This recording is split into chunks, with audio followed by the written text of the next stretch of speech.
What to do, YouTube? Your boy Don is back with another reaction.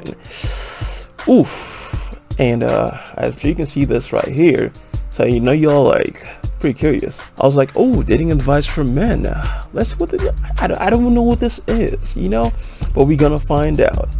So before I play the video, like, subscribe, comments. You know I love those comments. Some of them are kind of weird. No weird comments, please. I can't handle any of those. But let's get in the video. Okay, next one. How to start dating after 12 years of being single. I've tried dating websites, no thank you. Fair enough. If you don't like dating websites, that's completely your choice and you shouldn't use them if you don't want to.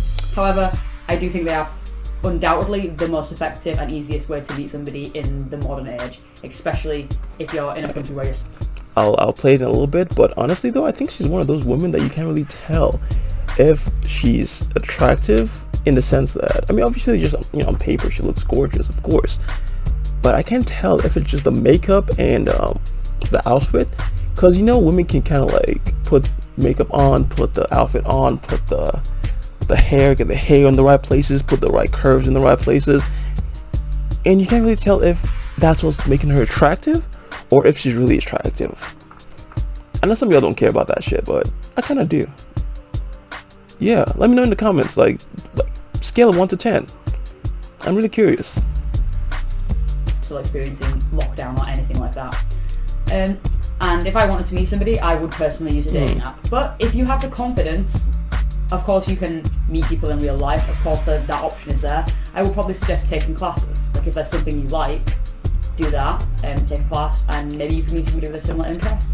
I think that's more effective than going to a bar and kind of hovering around and approaching women that you find attractive as and when. I don't think that's necessarily as good of an option, but I do think taking a class could be a good option.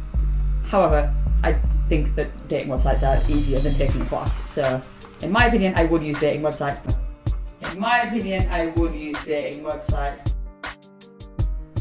Tinder. Always use protection. See, I just don't like Tinder. It's not that I don't like Tinder for what it does.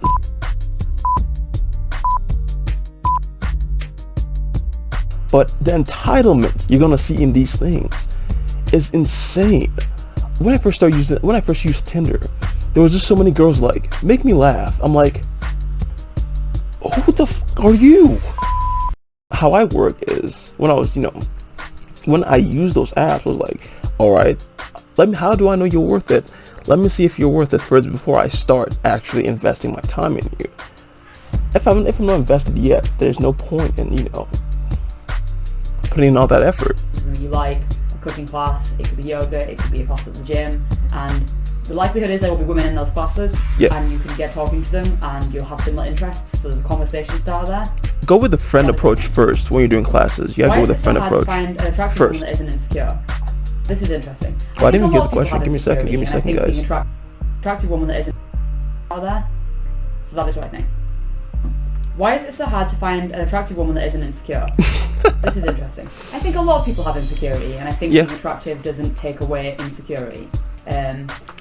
For instance, I'm very lucky that every day on YouTube I will get lots of comments saying, oh, you're beautiful, and it's very nice. Guys, let me know about that one. Like, Comments. oh, your teeth are awful, or oh, you're too thin, you should put on weight. So just because someone is attractive to you doesn't mean that they haven't received mean comments about compliments, and that will lead to mean compliments. Most people have insecurity, and I don't think attractive people are exempt from that in any way, shape or form. Most guys are trying to find people who wear, you know, makeup, who have their hair done, who, you know, put work into themselves, who put money into themselves. Like, you know, maybe they have some surgery done, you know, like they have some you know, they're empowered. I love a strong, empowered, independent woman. Empowered. Yeah, you need to be really empowered. Very empowered. Very empowered. I'm talking, you know, they're really empowered. So guys are trying to look for stuff like that. And I know. You might be like, nah, I don't do that. I want them genuine. I like them looking natural. Who are we kidding, man? Like, come on. Just some women who do go through the effort, you know, to look that good, especially if they're going overboard to the point of having surgery for their bodies. That is a red flag in my book. Not for everybody, But in my book, that is a red flag. As the phrase goes, you could get 100 compliments and you'll forget them all, but if you get one insult, you'll remember it forever. So I think even if someone is attractive to you, they probably may still have insecurities. I have a crush on my best friend's other best friend. I'm in high school, she's also in my class. Wait, my best friend's other best friend. I mean, just go for it. Tell them how you feel, and if they don't like you, then move on with your life. It might be a bit of an ego, a confidence hit, but I think it's better to say how you feel. Yeah, that I agree on, because there's nothing worse than being with somebody and you didn't even know you like them like that. Honestly, tell them how you feel, get out of the way. Honestly, I do like this format, because I feel we may have to do something like this for the Duke and Down podcast. Y'all send in some questions about what you want to hear us talk about, whether it's in this format or like in our usual long form. Y'all can do that, because some of these questions are kind of nice, you know? Doesn't seem like it's your best friend's best friend, so no, they're not dating each other, right? So if you're single and they're single and your best friend doesn't have feelings towards them, hey, we're all best friends here. We're all best friends. If your best friend does have feelings for this person, you may want to think about which friendship is more valuable to you, and is it really worth rocking the boat just because you like somebody. But as far as I can tell, it's just, yeah, you're both single, there's no issue, go for it. Say how you feel. Good luck, my guy, we're all rooting for you. Next. What type of conversation should I have with a woman on the first date?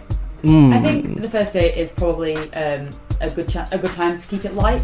Don't get too serious. I probably definitely don't bring up your ex-partners or anything particularly private or personal. Don't bring that up at all. Always talk about feelings. And as Duke would say, shut the fuck up. Main thing is just let her talk about herself. You know, keep the thread going. She talks about one thing, get something from that, toss it back at her. You know, let her keep talking, think something else, talk about her. I guess the main things you can talk about if you run out of options is, you know, where have you been? What places have you been? What bands do you like? What kind of music do you like? You know, what kind of artists do you like? What movies have you seen? It's really up to you based on your preference. Ideally, you should talk about something that you both kind of like, so that she can at least sense some passion in you when you talk about something like that. I think it's just a good chance to get to know each other. You know, keep the conversation light, talk about your friends, your interests, your hobbies. Try to get a few jokes in there if you can. I think it's really good to I think having a laugh with somebody increases attraction and helps to kind of make the date more comfortable, because first dates can be a little awkward sometimes. So yeah, just keep the conversation light, keep it funny. Don't bring up your ex.